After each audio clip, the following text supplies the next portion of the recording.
Right. So two different approaches towards creating alpha: an operating approach, a financing approach. Let's try and look at another approach. Maybe I would call it the more alpha approach, which is a platform alpha approach towards creating what we would call sustainable alpha. The whole idea here is to combine diverse investment strategies synergistically. Um, every real world company that we form, that we see, is always trying to generate platform alpha. I mean, typically any founding team would always have some finance specialist and some marketing specialist and some operations guy and some technology guy and so on and so forth. Typically, you're trying to bring people with different skill sets together to form a company because you feel those are the things required for the scale up of the whole. Now, if you can do that in a company, and you can obviously think of creating 1 plus 1 equal to 3 at a company level, why would you not try and do the same thing at an investing level? And this is one of our main drivers for this whole thinking process. The process is you take the pluses of one and the minuses of other. You take the minuses of the first and the pluses of the other. We are not talking about synergistic, diversification and stuff like that. We are talking about bringing various elements together, which have their own ups and downs towards creating this. So, one of the ways you could create sustainable alpha is using the platform, as NK just said. When we are looking to launch, a couple of our best performing products in a Cat3 AIF structure, we were told it's almost impossible to create one product with two completely different strategies, which are commodity arbitrage and equity absolute returns, which, not only different strategies, but also completely different asset classes. But then, who says alpha generation is easy, right? So there are certain idiosyncrasies to a Cat3 AIF, and what we actually ended up doing is using them to our advantage to create a product which is extremely nuanced.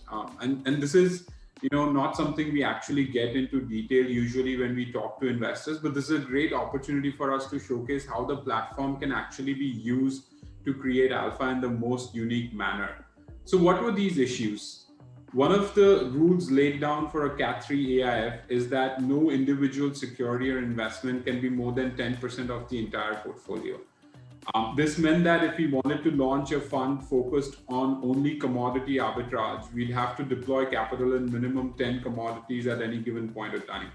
But historically, we knew that that number is more like 5 to 6 opportunities at a point of time. So having that meant that inefficient deployment of capital, since we wouldn't have as many opportunities. This is similar to ordering a burger but receiving it without all of its ingredients, not what you'd like to order. Another rule laid down for a Cat3 AIF is that the maximum exposure is capped at 2x, 200%. And so for EQAR to generate its targeted returns of 18 to 20%, we need an exposure of 8 to 10x optimally. But if we had to launch it in a Cat3 AIF structure, there would be a restriction of 2 times exposure on the capital deployed. Again, that would make it a very infeasible vehicle to house this strategy. EQAR without leverage is like Coke without fizz. So what did we do? The idea of combining these two unique strategies on our platform in a Cat3 AIF turned out to be a brilliant masterstroke from a structuring perspective. So this is how it works. When you invest in MSAR, 50 to 70% of your capital is deployed in commodity arbitrage.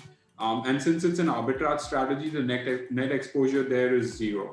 About 25% of your capital is deployed in special situations where the exposure is 25%.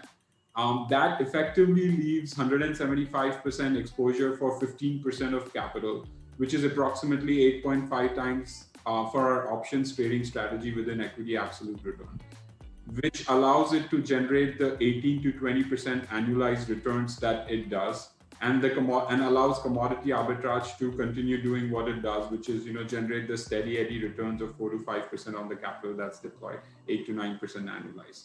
So this is where the magic of alpha generation happens due to a singular platform with multiple strategies.